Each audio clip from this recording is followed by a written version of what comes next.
Everyone, welcome to GK. Okay అండి, morning మనం లైవ్లోకి రావడం జరిగింది. బట్ నెట్వర్క్ ఇష్యూ వల్ల కంప్లీట్ చేయలేకపోయినాం లైవ్ని. బట్ ఈ లెవెల్స్ అయితే మనము మన వాట్సాప్ గ్రూప్లో పోస్ట్ చేయడం జరిగింది.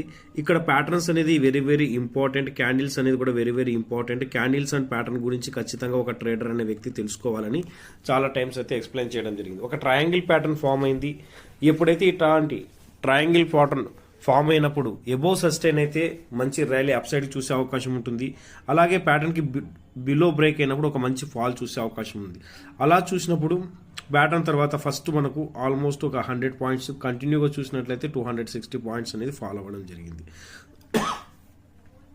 సో స్టాక్ మార్కెట్లో ఎవరైనా కానీ ట్రేడ్ చేయాలన్నా, ఇన్వెస్ట్మెంట్ చేయాలన్నా ఖచ్చితంగా క్యాండిల్స్ గురించి కానీ ప్యాటర్న్స్ గురించి కానీ అవగాహన ఉండాలి. ఓకేనండి, రేపటికి ఒకవేళ రెసిస్టెన్స్ని మనం గమనించినట్లయితే ఈ వాల్యూ మనకు రెసిస్టెన్స్ అవుతుంది. మార్కెట్ ఒకవేళ ఫ్లాట్ ఓపెన్ అయితే రెసిస్టెన్స్ అవుతుంది. అలాగే ఏదైతే ఈ ట్రెండ్ లైన్ కనిపిస్తుందో, ఏదైతే ఈ యొక్క ట్రెండ్ లైన్ కనిపిస్తుందో ఈ ట్రెండ్ లైన్ కూడా మనకు ఒక రెసిస్టెన్స్గా వర్క్ అవుతుందండి. ఏవైతే రెడ్ కలర్ వాల్యూస్ కనిపిస్తున్నాయో ఈ రెడ్ కలర్ వాల్యూస్ అన్నీ కూడా మనకు రెసిస్టెన్స్గా వర్క్ అయ్యే అవకాశం ఉంది.